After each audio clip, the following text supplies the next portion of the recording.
Bem-vindos a mais um episódio do Menin Talk, o podcast das irmãs ginecologistas Eduarda Menin e Rafaela Menin.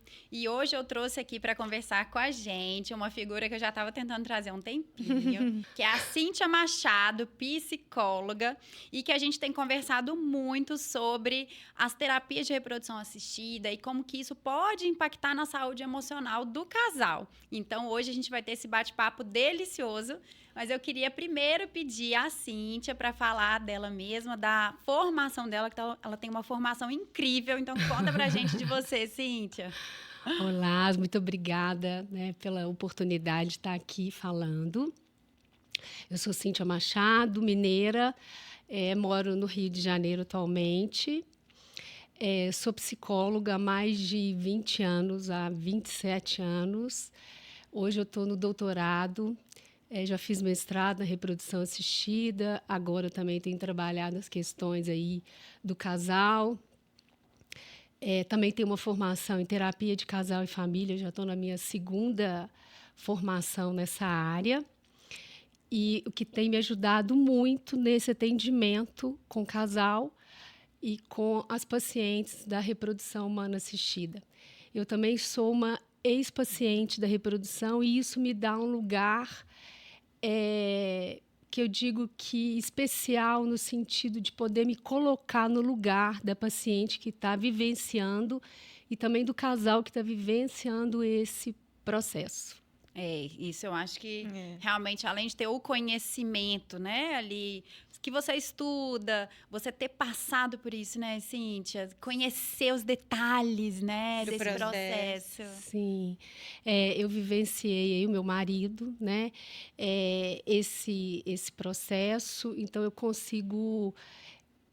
eu falo que eu consigo chegar mais próximo daquilo que as pacientes podem estar vivendo. É óbvio que cada um tem uma forma diferente de vivenciar e de experienciar esse tratamento, né? Nunca uma história é igual à outra. Uhum. Cada um vivencia isso de uma forma individualmente, no casamento, na sua parceria ali conjugal, mas é possível, quando você tem uma vivência, você está mais próximo desse sentimento também. Eu acho que isso me dá um lugar mais empático. Uhum. Né? A teoria ela vem complementar algo que eu vivenciei, tanto no meu corpo, quanto no meu relacionamento. E também na relação que eu tenho hoje com meu filho, que é fruto desse tratamento aí da reprodução assistida. Então, vamos falar um pouquinho, né, gente? A infertilidade, ela comete aí 1 a cada 6 pessoas em idade fértil. No mundo, são quase 190 milhões de pessoas que passam por dificuldade para engravidar. E hoje a gente fala dificuldade porque antigamente tinha um conceito, né, Cíntia, de esterilidade. Então, a paciente que realmente tinha algum fator que impedia totalmente a gravidez. Só que hoje não é isso. Hoje a gente fala em dificuldade para engravidar, em atraso na obtenção da gestação, até porque a gente está lidando, às vezes, com casais cujas mulheres já estão em idades mais avançadas e que a gente não tem esse tempo todo mais. Uhum. Né? Então, hoje a gente fala em dificuldade para alcançar a gestação. Então, quando a mulher tem menos de 35 anos e já está há mais de 1 ano tentando engravidar, a gente já fala de uma dificuldade para engravidar. A gente já tem que fazer os exames e, às vezes, propor um tratamento. Entre 36 e 39 anos, 6 meses de tentativa e depois a gente já está autorizado também a pesquisar e indicar tratamento. E a partir de 40 anos, 3 meses de tentativa. Então, o número de casais que realmente, né, sofrem o diagnóstico da dificuldade de engravidar vem aumentando. Sim. Né? E com isso eu falo muito, Cíntia, que o primeiro sentimento que o casal tem quando a gente fala da possibilidade de fazer um tratamento reprodutivo é um luto. Sim. É o luto Perfeito. da tentativa natural, de, né, descobrir que está grávida naturalmente. Fala um pouquinho desse sentimento. Como que é isso, de receber um diagnóstico da da Uma necessidade de fazer tratamento. negação ali também, É inicial, um né? luto. Eu falo muito, gente. É como se fosse um luto. Mas de fato é um luto. Tem médicos que não gostam de dizer assim, é um luto, mas realmente é uma morte daquela fantasia, daquele ideal de ter um filho natural, né? Eu acho que você falou de um ponto super importante que eu gosto muito assim de abordar. Nós estamos vivendo uma mudança de paradigma cultural. As nossas avós, bisavós, até mães, elas engravidavam muito cedo. Hoje, culturalmente, a gente tem buscado, né, nós mulheres, e até casais, a gente pode olhar para o nosso meio ali, outras conquistas antes de vir um filho. Às vezes você deseja muito um filho, mas você fala, primeiro eu vou estudar, primeiro eu vou me formar, primeiro eu vou viajar, eu vou comprar uma casa, um apartamento, vou fazer isso, aquilo, ou eu não tenho parceiro que eu gostaria, eu vou esperar, enfim, vários projetos eles vão tomando lugar e não há problema nenhum nisso, né? A questão é entender que hoje tem uma mudança de paradigma. Só que o tempo biológico, ele não é o mesmo que o tempo psicológico. Eu acho que isso, a questão do tempo na reprodução é algo muito importante. Demais. Muito Tempo é importante. óvulo, eu já ia falar. Muito importante, né? Então, assim, não há problema disso, mas o que eu mais escuto na minha clínica nossa, por que eu não fui avisada? Eu achei que estava tudo bem comigo. Que a gente se sente bem, né? A saúde está boa, o físico está bom. Muito bem. Muito bem. Então, você vai ver uma mulher de 60 anos hoje, que não é a mesma da mulher de 60. Né? Alguns anos atrás, a mulher de 40, a mulher de 50 anos. Só que o biológico, ele envelheceu. Né? Os óvulos não têm a mesma qualidade. Então, ou às vezes a mesma quantidade, né? As duas coisas. As duas Coisas, para ser viável para gerar uma vida. E hoje tem estudos, inclusive, da questão dos espermatozoides também. Então, assim, é muito importante, é ótimo que nós estejamos vivendo mais tempo com qualidade, que a gente se sinta muito bem aos 40, que esse desejo de ter filhos, ele venha depois, não tem problema, mas que a gente tenha em mente que talvez os óvulos, as condições ali para gerar uma vida não sejam as melhores. Estar atento a isso é muito importante. Conversar com o ginecologista sobre isso é muito importante. Desde muito cedo, né? Com certeza. Esse é o principal. Eu falo isso, gente, exato. a partir de 20 anos, a gente já tem que começar a conversar com a paciente sobre planejamento reprodutivo. Tem paciente que assusta na consulta quando eu toco nesse assunto. Às vezes, pacientes novinhas, tipo 25 anos, e eu pergunto, você pretende ter filhos? Algum dia? Um dia, não tô falando agora. Mas elas... Tipo, como assim? Não, sou adolescente ainda. Né? Eu tô pensando em estudar agora. Eu falo, não, calma.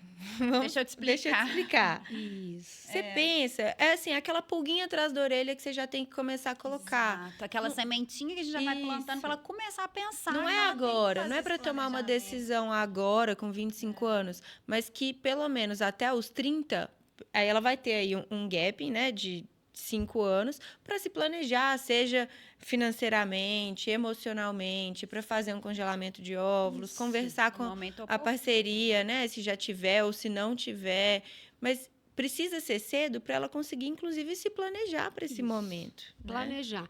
E outra coisa que eu acho que é um ponto importante, a nossa cultura, ela sempre pensou em prevenir. Exato. Né? Não engravidar, porque a gente não quer, lógico, que as meninas engravidem aos 15 anos. Sim. Óbvio que não. E a gente quer uma gravidez responsável, que venha do desejo.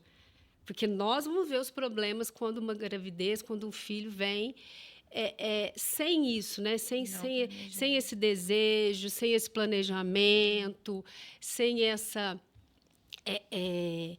ambiente, essa estrutura, né? Ô, Cíntia, outro dia eu estava ouvindo de uma paciente, você falou uma coisa que eu achei tão interessante, que ela tá com 36, 37 anos, e ela falou que até hoje ela tem pânico de engravidar. Porque foi incutido nela isso. Você não pode engravidar, não pode, vai estragar a sua vida. Isso. E ela ficou com isso e ela falou, eu me sinto até hoje uma adolescente com medo de engravidar. Sim, Com sim. 36, E às vezes a 37 paciente, a mulher já tem uma estrutura, às vezes já é casada, já tem uma estrutura familiar, já poderia estar fazendo esse planejamento ali, mas ela ainda fica Mas por isso coisa. que a gente precisa conversar sobre isso, porque gerou, acho que principalmente na nossa geração, né, esse pânico da gravidez não planejada, Na adolescência. mas que colocou real medo nas pacientes, mesmo às vezes quando elas já estão com a condição para poder. Sim, e ter desejam, filhos. porque a gente tem que lembrar que tem muitos casais que vivem muito bem sem filhos, não querem filhos e tudo bem. E hoje está super comum, né? Super tranquilo. Mas quando isso é fruto de um amadurecimento, eu não desejo filhos, é uma coisa. Agora, quando ela é pega de surpresa, ou com uma gestação lá na adolescência, que também não é legal, ou com a surpresa que a ginecologista fala, que eu escuto muito isso é muito comum na minha clínica. Olha, já passou o tempo. Como assim já passou o tempo? Mas eu fazia anualmente as visitas aqui, estava tudo bem. Não, tá tudo bem, mas passou muito tempo e você já não tem óvulos viáveis. Então, assim, isso é uma surpresa e um ressentimento muito grande da mulher e, às vezes, do casal, porque vivencia, né, essa traição. Eu escuto assim, eu fui traída pelo meu ginecologista. Porque não foi alertada. Que não fui alertada, que nunca me falaram que era assim. Eu tenho pacientes que saem depois falando, conversando com todas as jovens. Olha, pensa nisso, pensa nisso, pensa nisso. Porque eu não pensei. Eu fiquei lá com muito medo. Meus pais ficavam com medo de uma gravidez na adolescência. Falavam muito, aí eu pensava só em estudar, em trabalhar. E não fui alertada. Então, assim, como é importante a informação, e esse trabalho que vocês fazem eu acho sensacional, né? Porque é informação, é trazer a possibilidade de reflexão. Olha, quando eu quiser engravidar, se eu quiser engravidar, eu tenho essa possibilidade. Congelar ou não, isso vai vir também da elaboração. A gente não está aqui para dizer que tem que congelar ou não tem, mas é uma possibilidade, existe isso. Eu também tenho pacientes que falam assim, isso não é para mim. Tem que ir lá ver, tem que ir lá conversar, né? Eu já tive pacientes que não foram até lá ver se eram para eles, né? Eu falo que é o casal que é o paciente, não é só a mulher, e que tiveram uma surpresa. Não, isso também é para nós. A reprodução é para nós, o planejamento é para nós, é para todos. Né? E isso é fruto de informação e de muita discussão. Então, acho que esse tema, sexualidade, sexo, gravidez, ainda são temas tabus Demais. Sim. Infelizmente. Então, assim, nós estamos num processo de mudança cultural, de paradigma, em que a gestação ela é uma escolha, ainda bem.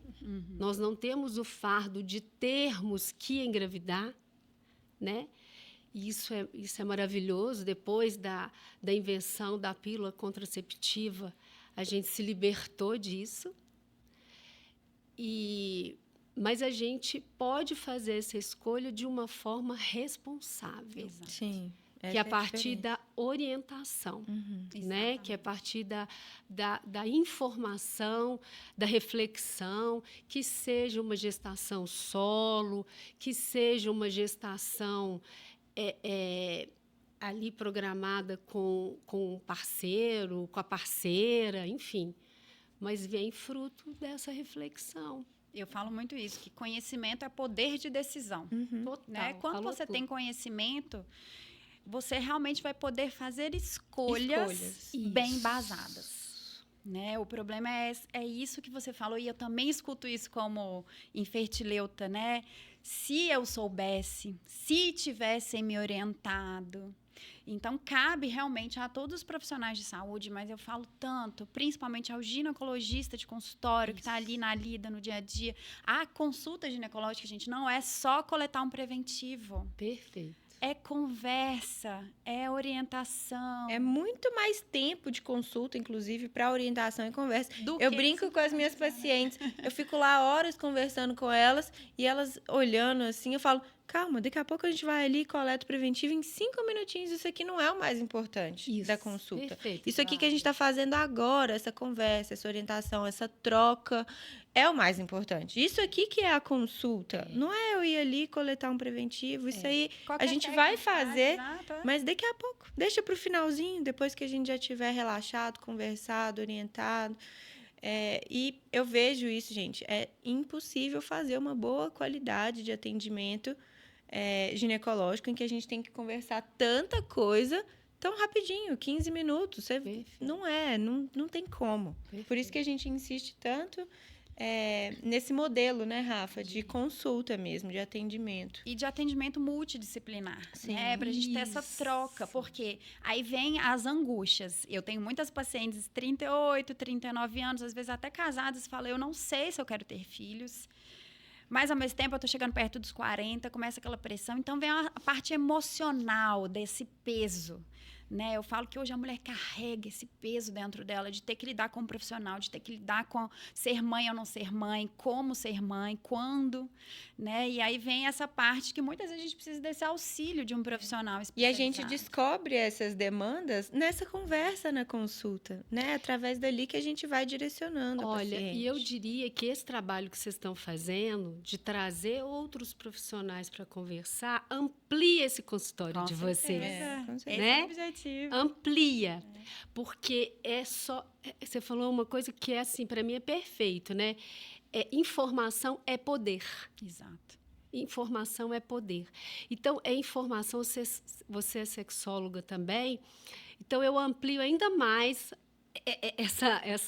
vamos dizer assim, esse olhar que é também para o prazer da mulher, né? Que é para você poder se olhar, se cuidar. Quando você tem esse olhar mais amplo, você tem essa possibilidade de se cuidar melhor. Exato. Por completo, né? na Por verdade. completo. E a gente percebe tanto, assim, outro dia me marcou muito, eu fiz a coleta de óvulos de uma mulher de 38 anos, que está no seu 2º curso, então ela está terminando sua formação, ainda precisa fazer especializações, tá casada, nessa dúvida, não sei se quero ter filhos, mas com a idade também chegando, e depois da coleta, ela voltando da sedação, ela chorou tanto, e aí eu fui conversar, ela, eu estou muito cansada. Assim, cansaço. Eu entendi, eu falei, eu te entendo. É o cansaço disso, desse peso, né? Das escolhas, de ter que estar fazendo um novo curso, terminar a sua especialização, ao mesmo tempo ter que trabalhar, ao mesmo tempo ter que pensar em ser mãe. Porque é esse peso da mulher, né? Essa angústia. Então, na sua clínica, quando você atende as mulheres hoje, você percebe essa angústia de ter que fazer essas escolhas, que às vezes o homem não tem que pensar nisso. Não são escolhas que o homem tem que pensar. Minha carreira, maternidade, tem que congelar óvulos, é um processo que às vezes demanda ali do físico, da emocional, da angústia. Isso é muito nosso feminino. Como que você percebe isso? Essa angústia feminina das escolhas de trabalho, carreira, maternidade? Como é que isso está pesando na mulher? Eu ainda vejo assim que a gente tem multitarefas, né? Multipressões. A gente está nesse momento de tentar, vamos dizer assim, dividir, sair um pouco. Eu percebo isso, mas eu concordo que ainda tem um peso muito grande. Acho que você falou num ponto que eu não queria deixar, estou lembrando aqui, não queria deixar passar. Tem uma pressão ainda muito grande, assim, tem que ser mãe. Tem uma pressão da família. Exato. Do social. Ainda tem Cobrança, isso, né? embora Exato. a gente esteja, assim, no século XXI. Ainda que tem essa cobrança. Ainda temos. Ainda tem uma sogra que fala assim, mas você não vai me dar O netinho. um neto? Tem uma mãe que ainda cobra. Ainda existe isso. E é uma cobrança, na verdade, que Então- vem desde o início do relacionamento, né? A menina começa a namorar. Ah, e aí, quando vocês vão casar? Aí casa. Quando vocês vão ter filho? Aí, quando vocês vão ter o segundo filho? Gente, é sempre uma cobrança, né? E hoje a mulher tem essa cobrança de não só da maternidade, mas eu digo que a gente é cobrada em todos os cenários hoje, né? Os a gente tem que âmbitos, estar né? muito bem fisicamente, bonita, cuidando da saúde, Isso. performando sexualmente, Sim. sendo boa no trabalho, estando atualizada. Sim. né? E a mulher Isso. parece que está sempre errada, entre aspas, né? Se ela escolhe ser mãe e, às vezes, não largar, mas deixar o trabalho um pouco mais de lado e ser mãe, ela está errada. A Se ela... culpa, né? É, a culpa. Se ela resolve trabalhar para ajudar no sustento da casa, etc., e precisa de ajuda na criação dos filhos, não sei, tá errada também. Então, a mulher está sempre tentando equilibrar, né? Pratinhos, os muitos pratinhos, muitos né? pratinhos. Eu acho que cabe a nós refletir sobre isso. Não tem como não dizer que as redes sociais influenciam muito, porque a gente vê mulheres tão maravilhosas Não é? ali, tão perfeitinhas, né? Que dão exatamente. conta de tudo. Malhadíssimas, mães que dão conta de uma agenda de filhos. Entender que aquilo não existe, né? Que não é assim, Não que é o mundo real. real não é assim. Qual que é a minha realidade? O que eu desejo? O que eu quero e posso? Entender que a gente é suficientemente boa em algumas coisas e não total. E não todos os dias e todas as E horas a gente não vai ser todos muito... os dias e não todas as horas. Eu acho que isso é muito importante. A gente vai falhar, sim, e tem que falhar. Tem que falhar enquanto mãe, tem que falhar enquanto esposa, tem que... Né, eu acho que isso é um ponto tão importante, né, assim, de reflexão. Pode faltar na academia um dia, dois, não tem problema, e mesmo assim você está ali. Eu acho que quando a gente consegue entender isso, é um ufa. É um equilíbrio. Ufa. Não há alívio. Né? Um alívio, né? Eu acho que as redes sociais, elas trouxeram... é um avanço em vários sentidos, mas tem algo muito delicado, né? Assim, Do irreal, né? do irreal. Do irreal, que faz a gente achar que está sempre em débito. Exato. Exatamente. Né? Então, se você Sempre não foi na em academia débito. hoje, você está, né, em débito disso. Se você não se atualizou, não fez um curso hoje, leu uma aula, leu um livro, que agora até é isso, né?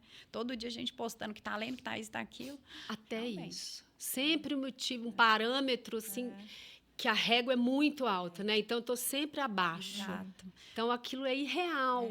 Essa alta produtividade Né? o tempo todo, né? Essa- De todo mundo. É sempre performático demais, né? Eu acho que esse é um ponto super importante, assim.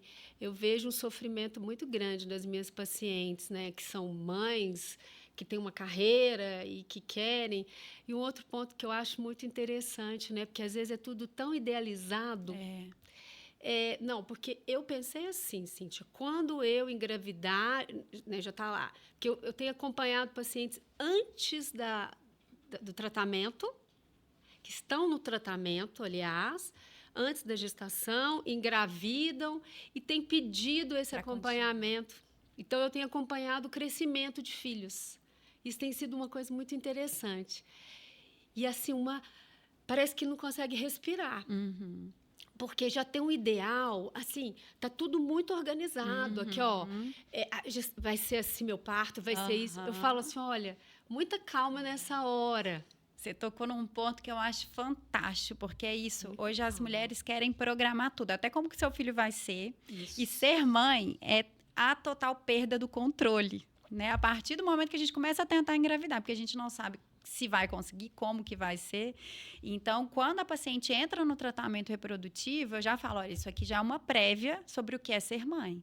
Porque ser mãe é entender que a gente não tem controle, que a gente tem que dançar conforme a música. É uma construção. É né? uma construção. A vida é uma construção.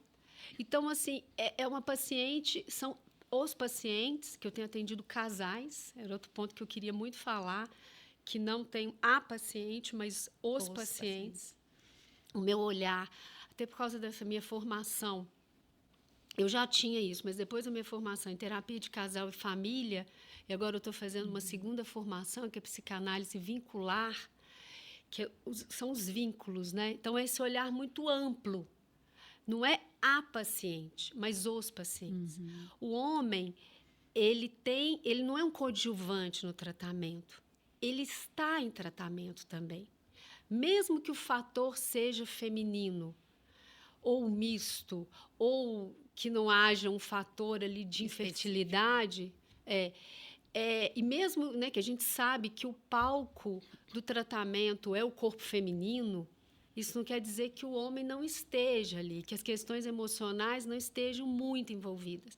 Então, o meu olhar é sempre para o casal, para como que o casal está. E aí eu percebo que a mulher, às vezes, ela vai, né, quando eu estou no atendimento individual ali com ela, que eu faço atendimento com o casal, dou um espaço para o homem, dou um espaço para a mulher. Não é um protocolo, mas se ele não quiser, obviamente, que não vai precisar. E às vezes eu percebo que acha que está tudo tão controlado, né? Olha, então agora eu já engravidei, o parto eu quero que seja um parto normal, depois vai ser assim, meu filho eu quero isso, vai ser enfermeira. Eu falo, olha, isso não existe. Existe uma construção, você vai construir isso com o seu médico, o que vai ser possível, né? Às vezes vai ter uma quebra de expectativa e isso também não pode virar uma frustração. Exato, né? Exato. Isso vai ser uma construção ali com o seu marido, com o médico, o obstetra que está te acompanhando, como é que vai ser esse parto. E isso vai ser muito bom para você, porque você já viveu ali no tratamento. Exato. Que a gestação não foi exatamente como você esperava. Exato. Já foi a primeira Quanto antes você entender isso, melhor. Exato. E você falou do filho, isso, nós que temos filhos, a Eduarda está em breve, quase, mas ela sabe é uma construção, né? É nessa relação ali que a coisa vai se dando. Então, a vida é uma construção. E eu vejo, às vezes, colegas nossas, né, médicas, outros profissionais, que são muito controladores, que a vida inteira fizeram planejamentos e conseguiram, né, obter ali o sucesso naquilo que elas almejavam. E aí, quando elas se tornam mães e elas se veem diante dessa falta de controle, né, isso gera uma frustração e, às vezes, até uma depressão. Sim. Né? Porque pela primeira vez na vida elas estão entendendo essa falta de controle. Isso vira um momento, às vezes, de angústia. Você já teve isso no consultório? Muito. Já estou te lembrando dos casos, né? Porque aí você começa a já lembrar dos casos. E é interessante isso, porque pessoas que vivenciam isso em outros setores da vida, como você está dizendo, né? Às vezes profissional, que você conseguiu ali fazer tudo mais ou menos. Quando se deparam, eu falo que é o real, né? Com o real, na construção ali da relação com o bebê. E eu vou até falar um pouquinho antes, que eu estou lembrando de alguns outros casos. Primeiro que vivenciaram um pouquinho ali ao tentar engravidar e não conseguir. Exato, já começa com a dificuldade para engravidar, exato, que já é uma falta de controle. Como assim que eu não consegui? Exatamente. Como assim que eu fiquei... Como assim que eu deixei passar? Né? Como assim que eu não pude engravidar? E depois, na gestação, um medo muito grande, né? Uma angústia muito grande assim, do bebê, do que pode acontecer, da perda gestacional. É isso, porque é a falta do controle, né? É a falta do controle. É a falta do controle. E depois, assim, muito idealizado, um parto natural. Vai ser um parto assim, vai ser um hospital assim. Olha, algumas coisas é óbvio que você vai escolher, outras não tem como, né? Vocês vão ser construídas ali e às vezes as coisas vão sair e tudo bem. Exato. E tudo bem. A gente saber lidar com essas situações não programadas, porque senão a gente realmente vai sofrer. Eu falo isso muito para os casais que estão passando por tratamento reprodutivo, né? Ninguém sonha em fazer um tratamento reprodutivo. A não Ninguém. ser realmente casais que precisam... A única forma de engravidar vai ser com a fertilização. Como um casal homoafetivo feminino, por isso, exemplo, isso. esse é o sonho para elas. Porém, para um casal hétero que está tentando engravidar, não é o sonho precisar de um tratamento reprodutivo. Né? Então, já começa aí. E aí, ao longo do tratamento, com esse diagnóstico e ao longo do tratamento, começam essas angústias e essa sensação, às vezes, de falta de controle, de falta de poder, né? De fracasso. E isso acaba, às vezes, trazendo impactos não só individuais, mas para o relacionamento do casal. Muito. Então, fala um pouquinho para a gente da sua percepção, como que é esse diagnóstico da dificuldade para engravidar e ao longo do tratamento, no quesito ali do relacionamento, da intimidade, das angústias do casal. Você percebe que muda, isso fortalece o casal ou pode afastar o casal, trazer à tona questões antigas que não estão bem resolvidas? Como que você percebe isso na dinâmica do casal? Tem alguns, inclusive tem pesquisas, né, que falam isso, mas eu acho que é muito importante a gente falar da prática clínica. Exato. Tem alguns casais que a gente percebe que até se fortalecem num tratamento de reprodução assistida, que foi meu caso, inclusive. Né? Eu vivenciei isso com meu marido e a gente ficou mais próximo, mais junto. Até que eu entendi que não era ele que ia buscar esse tratamento. Isso é uma coisa também que eu escuto muito. As mulheres falam assim... mas ele não buscou o tratamento, ele não vai, ele não toma iniciativa. Não toma iniciativa. Né? Então, às vezes, isso é do masculino e não do seu marido. Eu acho que isso é um ponto importante também, desmistificar algumas coisas. Mas a gente vê estudos aí na clínica que alguns casais eles se distanciam muito. Existe uma perda de intimidade. A vivência de algumas coisas que eram antes muito prazerosas, que eram vividas juntas, por exemplo, a sexualidade, alguns programas que eles tinham ali como costume, eles vão perdendo ali o social, querem ficar mais reclusos. A gente percebe muitos homens que começam a trabalhar muito mais para fugir daquilo ali que estão vivendo. Então, eu comecei na minha clínica a ter esse protocolo de chamar, de ter um momento para o homem, para escutar só ele, sem a esposa. E isso tem sido muito rico para mim, porque eu vou escutando algumas coisas que, por exemplo, os sentimentos, que é óbvio que homem também sente... Só não expõe, né? Exato. Muitos dos sentimentos que são difíceis, eles não falam para a esposa, porque aí eles falam comigo, mas como que eu vou falar isso para ela, sendo que ela já está tomando um monte de hormônio, ela está tão nervosa, ela está tão irritada, ela chora o tempo inteiro. Exato. Ele fica sem jeito até ele. As suas fragilidades, de mostrar a fragilidade dele, porque ele quer, às vezes, ser a rocha ali para a paciente, né? Exato, para proteger. Então, ele suprime os seus sentimentos para proteger a sua companheira. E no pensamento dela, no imaginário dela, o que aparece? Um descaso dele com o tratamento. Ah, não, mas ele não quer tá se mesmo. importando. Ele não quer esse filho como eu. Ele não pensa como eu. Ele só trabalha. Ele está jogando, ele fica jogando. Ele fica só no quarto dele. Eu já escutei isso inúmeras vezes.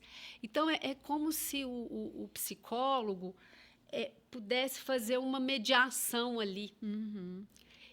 E é uma surpresa para eles quando eu falo assim, mas você não acha que talvez, se você falar da sua fragilidade, vai mostrar para ela exatamente o contrário? Que você se importa. Que você se importa, que é tão importante quanto...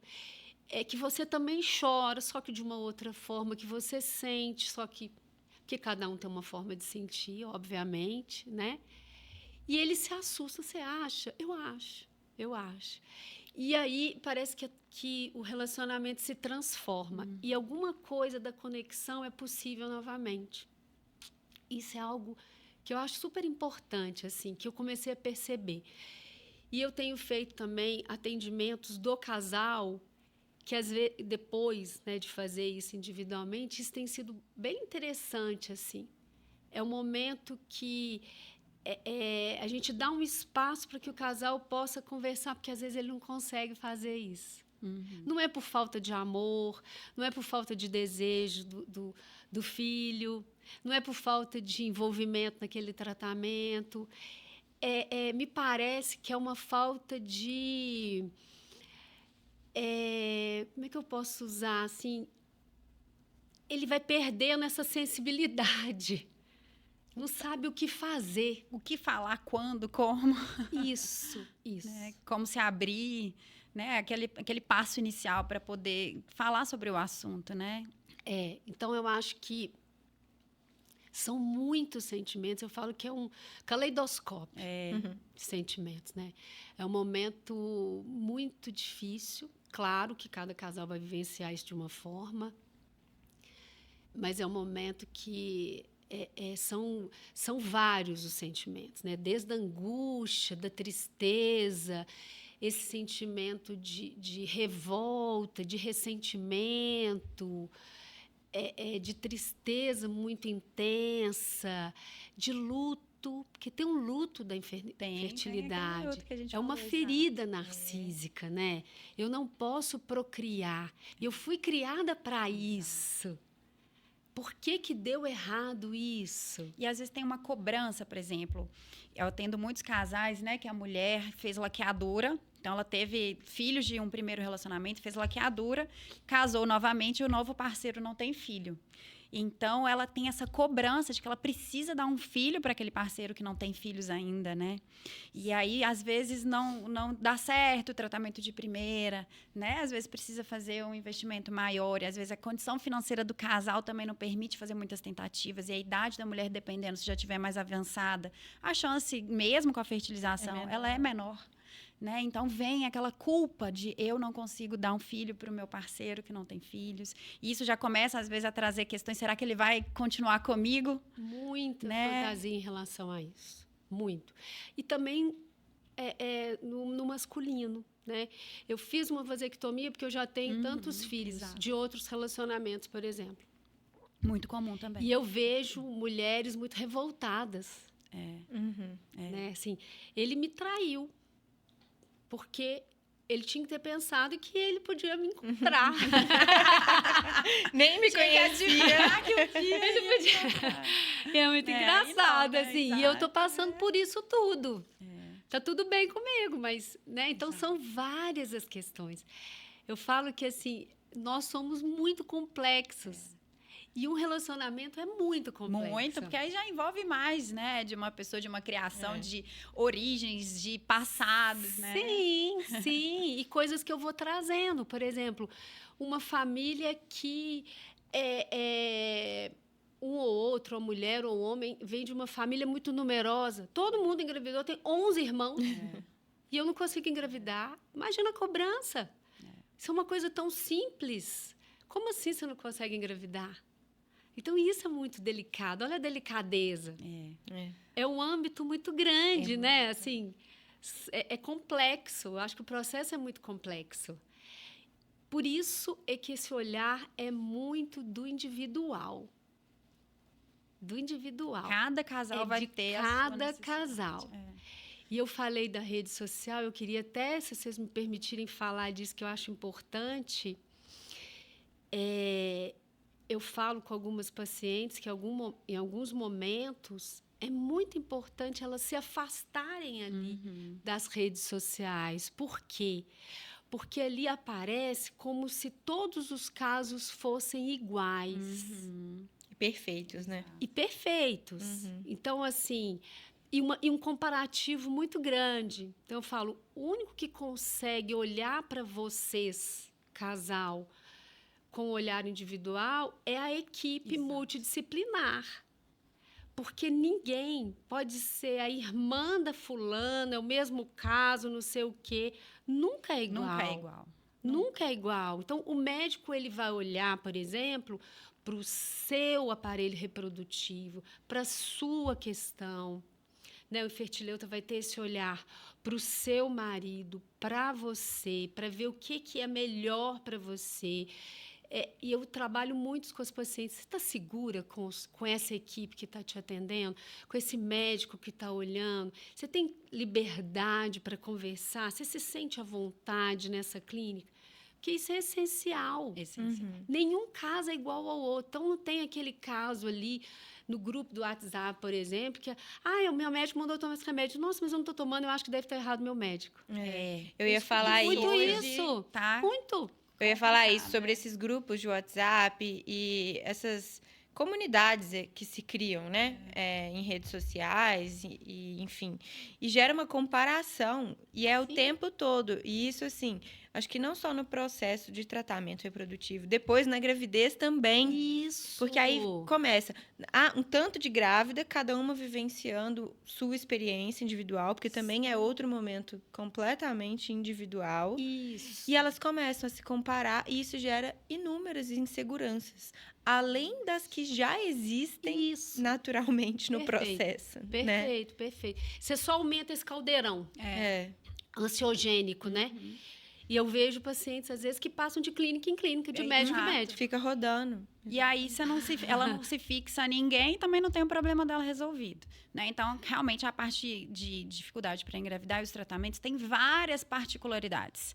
Né? As físicas, durante a escolha do tratamento, o tipo de medicação que a gente vai usar, a parte emocional do casal. Então, realmente, esse olhar tem que ser totalmente individualizado e de confiança mesmo.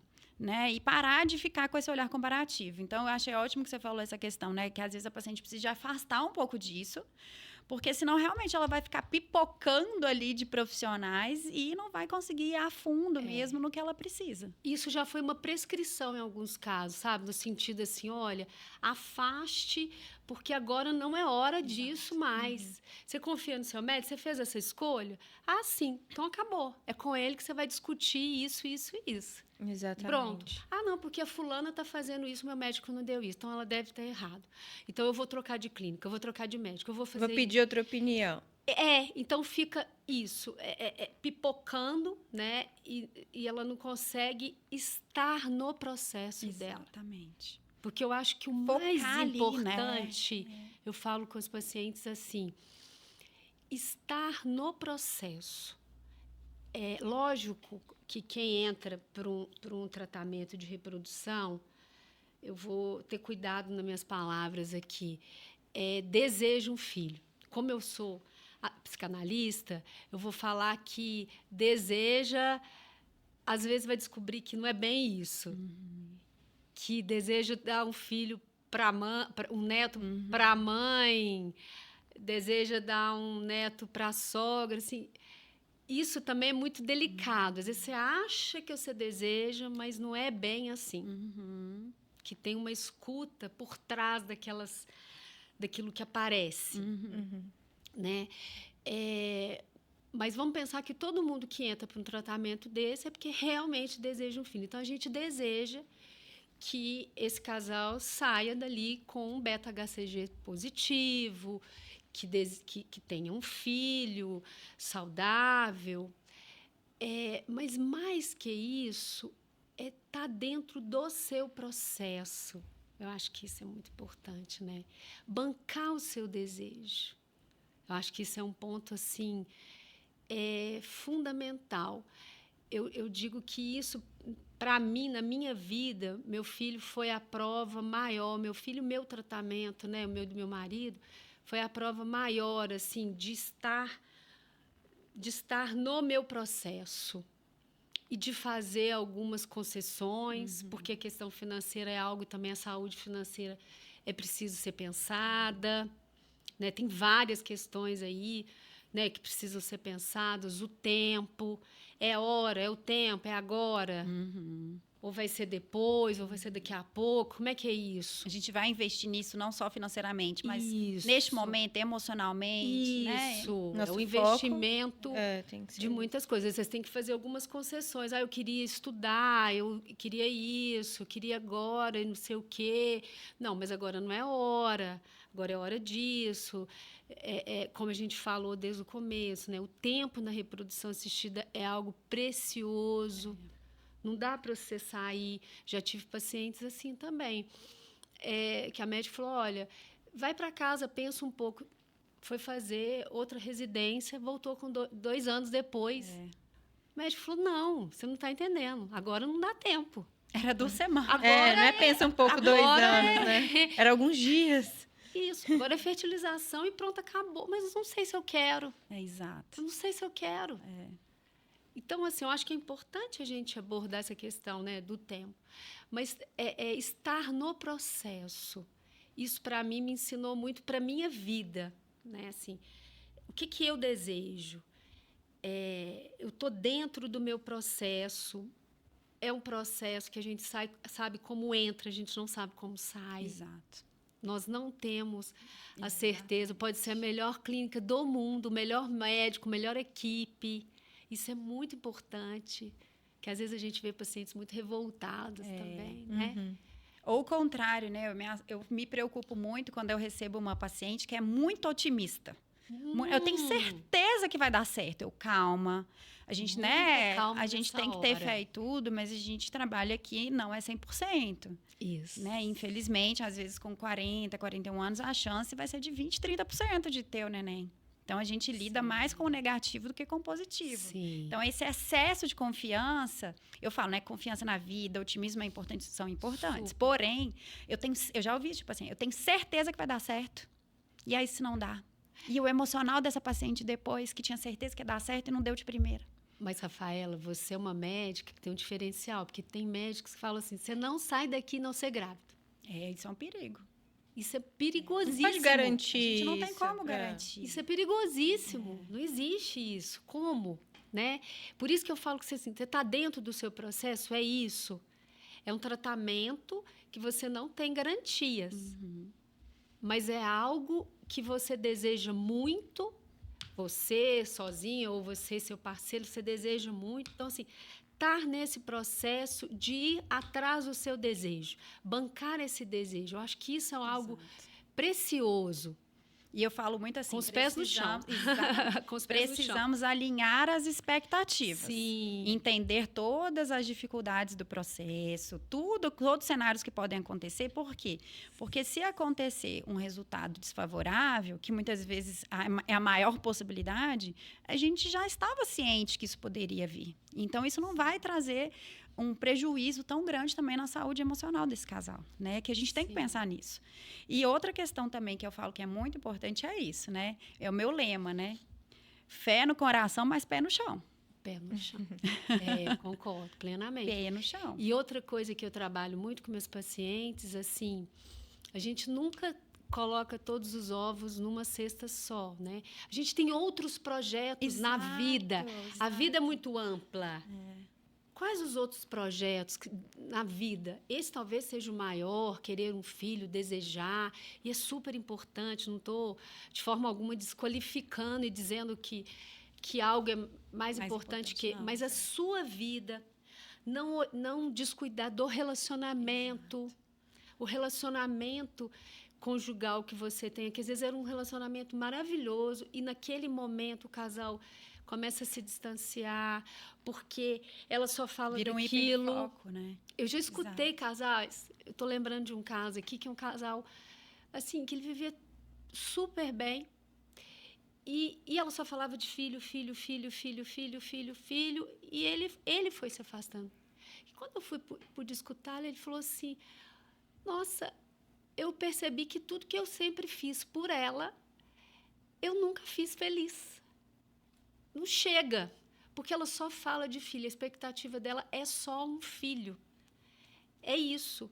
Sendo que a gente tinha projeto isso, projeto aquilo, fazíamos isso, fazíamos aquilo, só que a vida dela passou a ser filho, filho, filho, filho, filho, e eu vi que eu perdi espaço. Eu já Entende? ouvi isso de paciente também. Eu não consigo concentrar em mais nada, eu não consigo concentrar no meu trabalho, eu não consigo dar atenção para o meu marido, eu não saio mais com as minhas amigas. Isso. Então, às vezes, realmente acontece. Isso é um alerta que a gente deve estar para a paciente mesmo, né?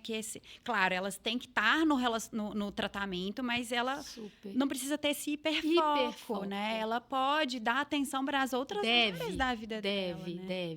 Deve. Porque isso, inclusive, ajuda, né? Exatamente. Isso ajuda muito, assim. Tem um outro mito que eu acho que a gente precisa falar, que é a ansiedade como uma causa. Exato. Ela não é causa de uma esterilidade, De uma dificuldade para engravidar. Ela não é causa, mas é algo que atrapalha muito a vida. Exatamente. A vida, o relacionamento. Então, assim, cuidar disso, saber, eu acho que isso é essencial, né? Eu já escutei muitas pacientes assim que sofreram muito porque já escutava, gente, é muito comum, né? Ah, vai viajar, relaxa que você vai engravidar, tá tudo certo, que é isso? Porque você está muito tensa. É só porque você está tenso. Então, a ansiedade, ela vira a causa, né? Como se eu fizesse yoga e eu ficasse relaxada, ou se eu fizesse uma viagem, ou se eu saísse. Não é isso. Não é isso. Eu acho que é importante também essa questão que vocês comentaram aí de não ter o hiperfoco, até porque se não der certo, gente, o tratamento, que pode acontecer, né? De eles não conseguirem alcançar aquele objetivo final depois de 1, 2, quantas tentativas o casal conseguir fazer, enfim, eles precisam ter outras possibilidades do que tá, e agora? A gente não conseguiu. Vamos aceitar isso, que não deu certo pra gente. E agora? O que a gente vai fazer como casal? Quais são nossos outros planos? Como que a gente vai viver a vida agora? Seja, vamos partir para um processo de adoção e manter essa questão da maternidade, da paternidade, de ser pai e mãe? Ou não? Vamos aceitar que não deu certo pra gente, vamos viajar, vamos conquistar outras metas juntos, né? Fazer outros planos. E se ficar realmente só nesse hiperfoco, às vezes o casal vai passar anos da vida deles, não vai atingir o objetivo e também vai deixar de fazer outras coisas que eles poderiam, né? Eu ainda reitero, Eduardo, assim, que durante o tratamento realmente você precisa ter outros projetos compartilhados. Uhum. Que isso é muito importante para o casal. Sim. Eu trabalho muito isso com os meus casais, né? Assim, de pequenos cuidados um com o outro que faziam e que perderam. Pequenas coisas, né?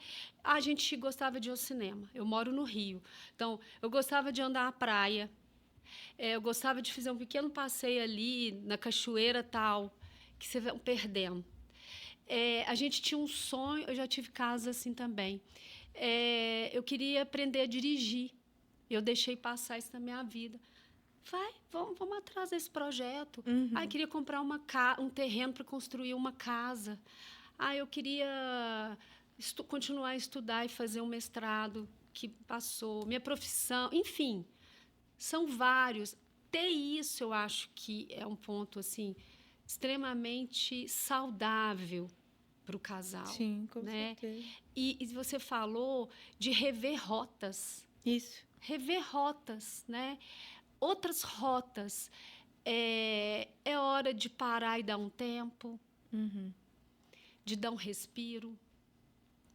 Lembrando que o tempo na reprodução é algo que não dá para esperar 2 anos, eu vou ali e vou fazer uma outra residência. Muito delicado, né? Aí você vai ter uma surpresa. Lembrando isso, que isso deve ser combinado ali com o médico, com a equipe. Mas eu preciso de um respiro. Já escutei paciente, eu não dou conta de outro. Eu tenho embrião congelado, mas eu não consigo transferir agora. Exato. Eu falo, mas não é hora, então. Porque alinhar isso, o tempo biológico, vamos dizer assim, do tempo emocional é algo muito desafiador. Uhum. Mas é preciso ser respeitado. Sim. Né? E é preciso ser respeitado um tempo que é do casal. Eu falo que no casal são 3. Estamos falando no caso de casal afetivo, mas podia ser um homo, né? 2 mulheres ou 2 homens, mas um outro E os dois. e os dois. Exato. O que os dois desejam? Porque não é a mulher que decide. São os dois. O que os dois? Porque, às vezes, um deseja uma coisa e o outro outra. Isso também acontece. Exatamente. Eu estava querendo... eu vejo que ela queria muito um filho, então eu acabei cedendo. Eu já escutei isso de homens. Eu acabei cedendo, mas, nossa, eu tenho um monte de projeto, eu e ela, a gente quer viajar, eu quero ir para o Japão. Já escutei isso, não é nada disso. Então, assim, eu acho que é um momento para poder alinhar. Porque a gente não tocou aqui, mas e o filho que vai vir disso? Como eu tenho atendido agora casos que tem uma demanda para atender o casal depois, quando o filho até nasce e vai crescendo, eu já estou fazendo acompanhamento, estou vendo os filhos crescerem, fazer 1 aninho, 2 aninhos. É um peso tão grande. Em cima dessa criança, né? Às vezes é uma entrega tão grande.